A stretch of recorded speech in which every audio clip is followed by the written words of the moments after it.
My name is Foluke Ajisafe, and I'm a senior staff engineer with Liberty. Growing up, I grew up in a city for the most part called Lagos, Nigeria, and also in another city called Port Harcourt, because my parents, traveled quite a bit. So I grew up in those two cities. Growing up, I grew up, I would say, in an urban city somewhat. For the most part, in a lot of places in Nigeria, in general, we don't have like consistent power per se, but we did have running water, and we would have power, but it would go in and out, intermittent, pretty much. So we didn't have a steady supply of power. And then in terms of housing, in terms of heating, I mean, it's pretty hot, so we don't need any of that, but we did need cooling. You need to make sure the fridge is working and all that. And that was such a challenge because of the supply of power was very unstable. And then, but overall, pretty much, I would say it was suburban. It wasn't a rural environment like a village per se, but it was somewhat of a city.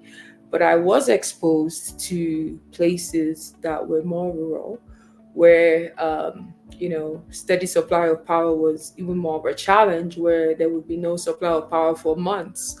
And also, my grandma, she lived in the village. I would say that. So we used to go there once a year to visit.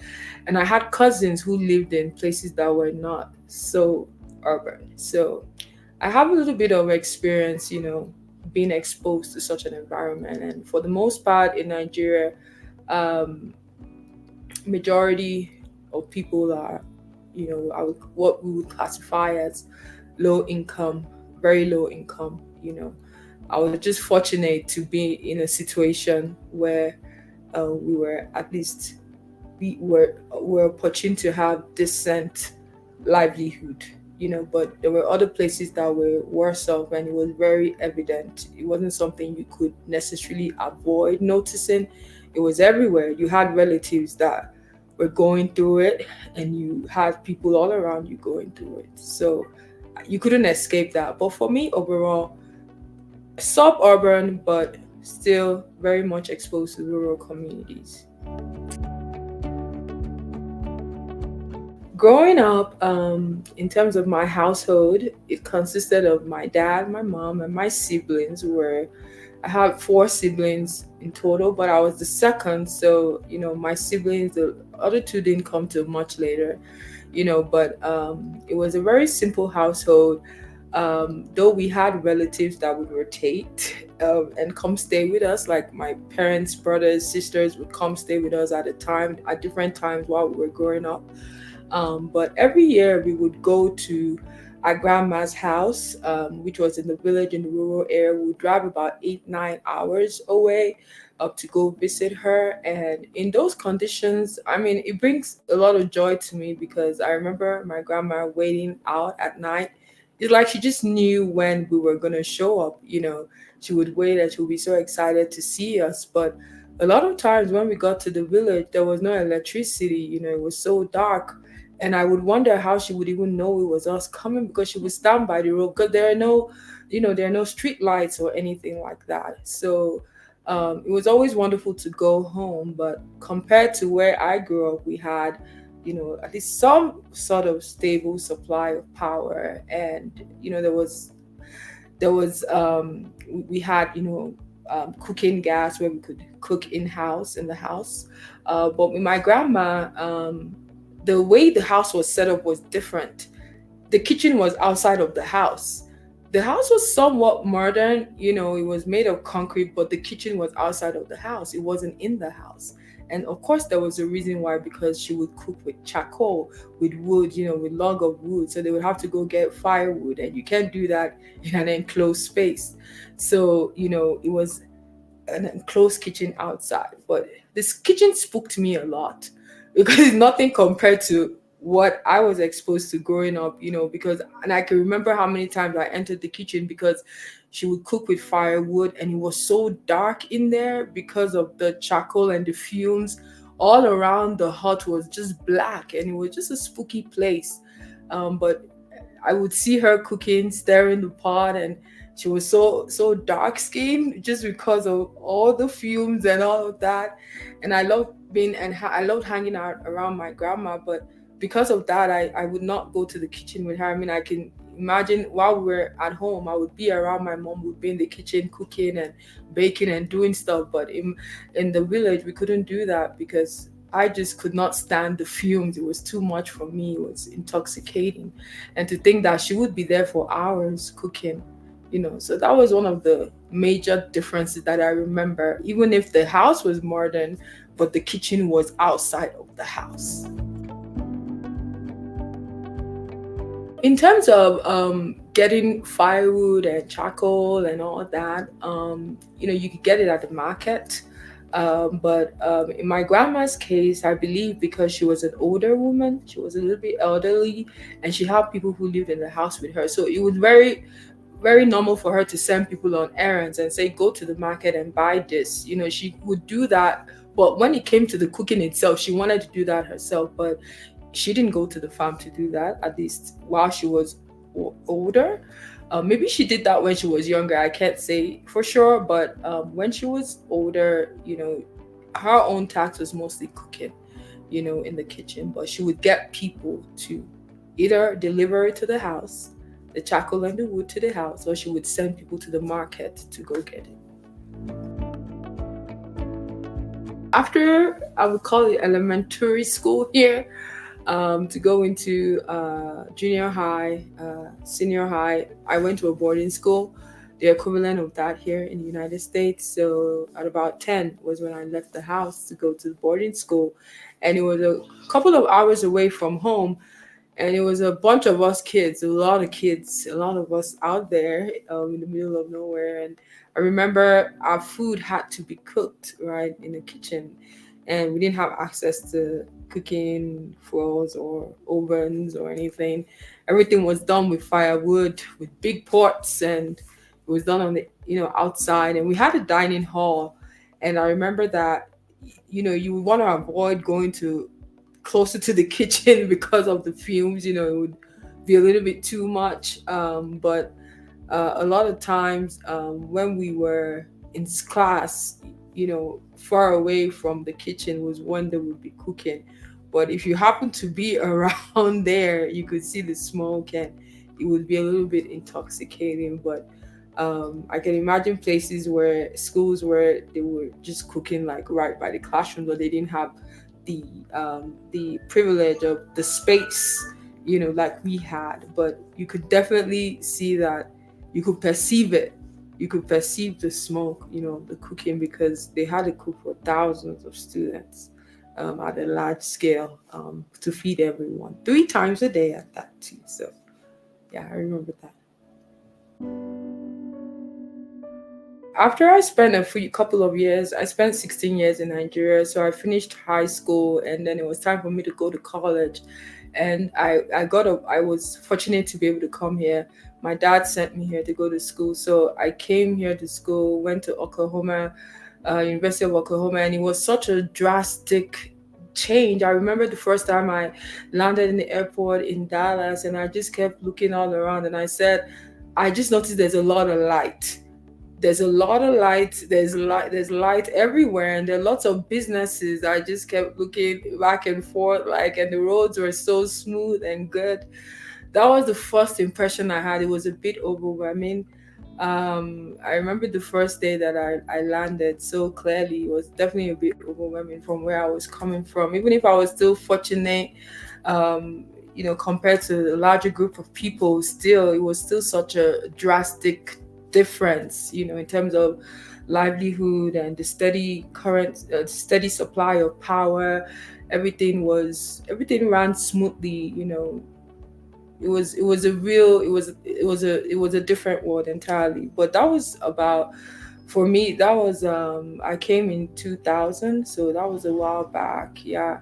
But I still do go home every now and then, every year, every 2 years at least. So I still get to see a lot of the nuances and the conditions that are still not unchanged, unfortunately. But the amazing thing about the United States is just how everything runs so seamlessly and everything's so organized. The power system is organized, the water system, everything is so in sync. And urban planning, they plan. You don't. They plan before they build. You can't build and not plan. If you build without planning, then you get into a lot of issues, and that's one of the biggest problems I see. We just go ahead and do things without thinking about what it would entail, what it would consist of before you build a community. What does the community need, and is everything in place for that community to function? And that was one of the biggest gaps that I saw, compared to, coming from Nigeria compared to living in the United States. The ease of life, I think, and that was one of the reasons why I didn't want to necessarily go back to Nigeria, because I just thought, how am I going to be able to adapt back, to the consistency that I've experienced for so long? So those were really things to think about, and a lot of the people think about that because when you come here and you get to enjoy the privileges, basic amenities and necessities of life, you don't necessarily want to go back, because you worry if you're going to be able to adapt. First, definitely steady supply of power, and being living in Houston now in Texas, where we get little bouts of weather issues, and you know you get to experience a little bit of that when there is no steady supply of power or anything like that. So, um, but I remember, I would hope that in those instances, people can see what it feels like for a lot of third world countries that have to go through this consistently. It's not just when a blizzard comes in or a hurricane comes in and you lose power for a few days or 1 week. There are places that don't have power for months. And then you think about the effect of you can't have cooked food. A lot of things cannot run without power. You can't even have a thriving business without power. Profitability of your business without power is tough.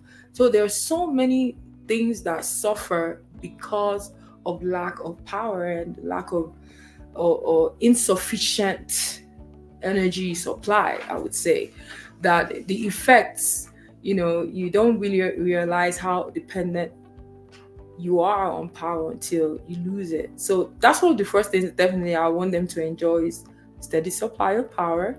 You can go to the fridge and you don't have to worry about buying things in small portions because you don't know if you're going to have power for the next 2 months. So you have to worry about when you buy food, you have to eat it quickly because you don't want it to spoil, so things like that. Just the basic things of life.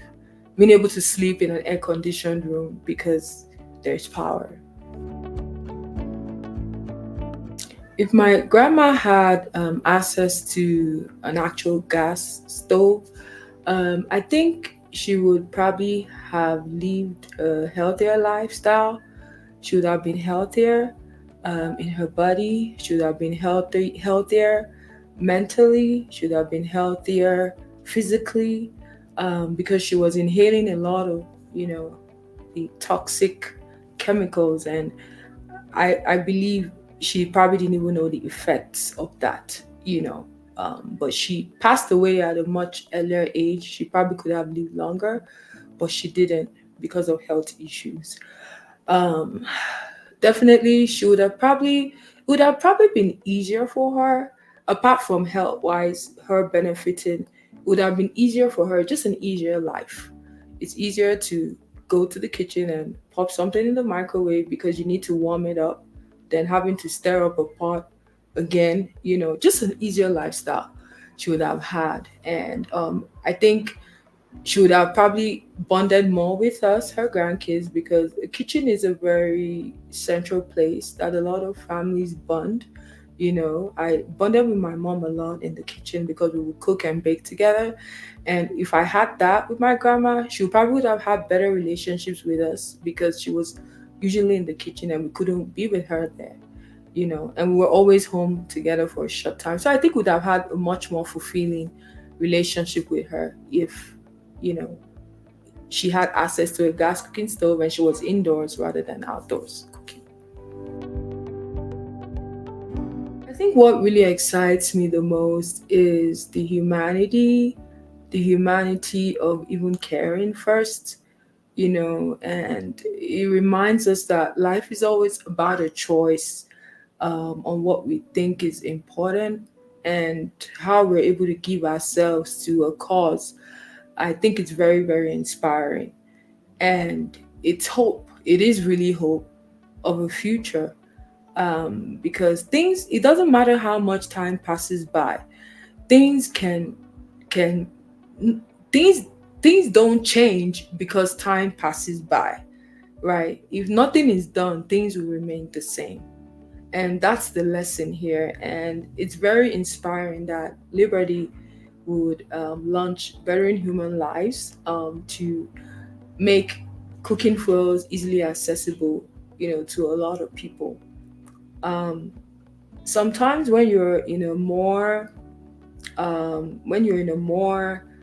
enlightened, or you're more I'm